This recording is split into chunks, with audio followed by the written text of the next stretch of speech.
आउज़ुबिल्लाहि मिनश्शैतानिर्रजीम बिस्मिल्लाहिर्रहमानिर्रहीम अस्सलामु अलैकुम वरहमतुल्लाहि वबरकातुहू। आप देख रहे हैं मेरा official YouTube channel Abdur Rahim Naqshbandi.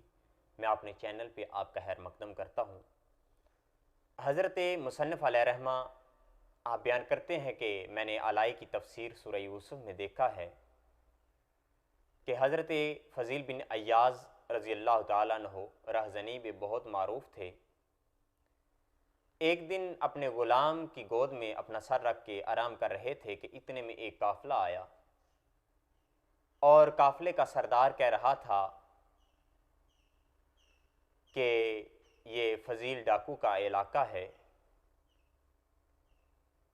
कहीं वो हमारे ऊपर हमलावर ना हो जाए। तो उस काफ़िले के अंदर 3 कारी कुरान भी थे। वो कुरान करीम के जो कारी थे उन्होंने कहा कि हम 3 तीर चलाएंगे, अगर तीर निशाने पे लगे तो ठीक, वरना हम वापस पलट जाएंगे। इतने में एक कारी कुरान ने कुरान करीम फुरकान हमीद की ये आयत करीमा तिलावत की। अलम यानी लिल्लज़ीना आमनू अन तख़शअ क़ुलूबुहुम लिज़िक्रिल्लाह। क्या ईमानदारों के लिए अभी वक्त नहीं आया कि उनके दिल अल्लाह ताला के ज़िक्र की तरफ मैलान करें। ये सुनते ही हज़रत फ़ज़ील की चीख निकलती है और वो पुकार के कहते हैं कि मेरे दिल के अंदर एक तीर पवस्त हो गया है। ग़ुलाम उठता है जल्दी से और वो तीर तलाश करने लग जाता है। जब तीर नहीं मिलता तो वो कहता है कि तीर तो कहीं भी नहीं है। हज़रत फ़ज़ील बिन अय्याज़ कहते हैं ये कोई ज़ाहरी तीर नहीं है, आम तीर नहीं है, ये खुदाई तीर है जो मेरे दिल के ऊपर पेवस्त हो चुका है। इतने में दूसरे कारी कुरान ने फिर एक और आयत करीमा तिलावत की। फ़फ़िर्रू इलल्लाहि इन्नी लकुम मिन्हु नज़ीरुम मुबीन।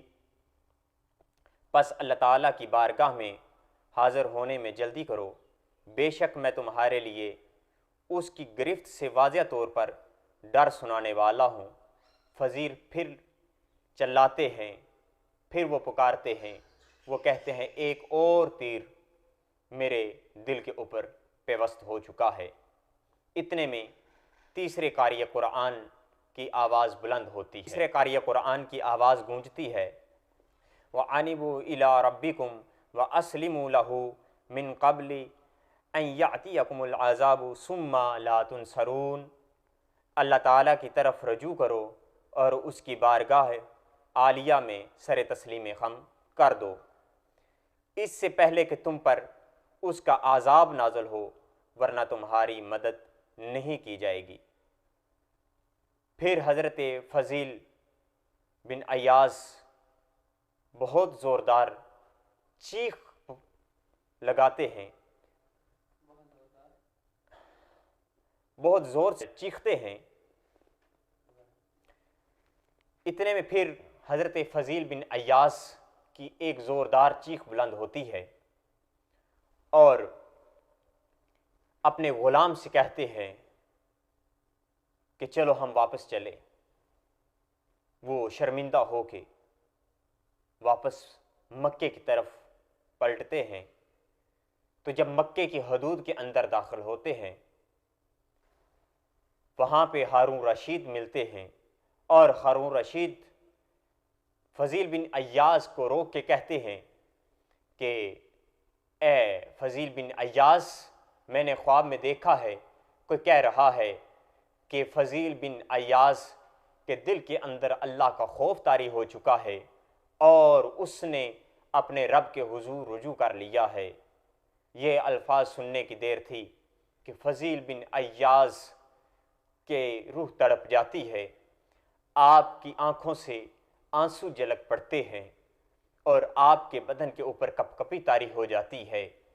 अपने मालिक के हुजूर फ़ज़ील बिन अय्याज़ गिड़गिड़ा के التجا کرتے ہیں، اے میرے مالک، اے میرے پروردگار، اے میرے پالنہار، تیرا یہ بندہ، تیرا یہ غلام 40 سال سے باغا ہوا آج تیری بارگاہ میں حاضر ہے اور سچے دل سے توبہ کرتا ہے، تو اس کی توبہ کو اپنی جناب میں قبول فرما لے۔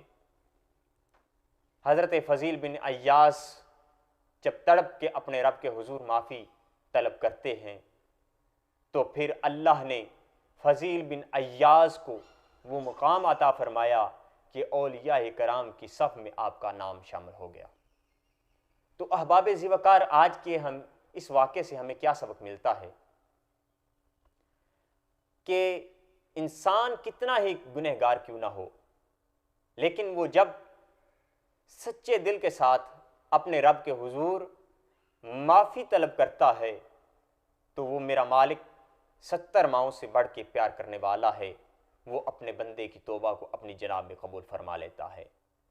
اس لیے ہمیں بھی ہر وقت اپنے گناہوں کی معافی اپنے مالک سے مانگنی چاہیے۔ اللہ رب العالمین ہمیں اپنے برگزیدہ بندوں کی صف میں شامل فرمائے، ہمیں ہر وقت اپنی یاد میں مصروف رکھے۔ اللہ رب العالمین ہمارا خاتمہ ایمان بالخیر فرمائے۔ وآخر دعوانا ان الحمد للہ رب العالمین۔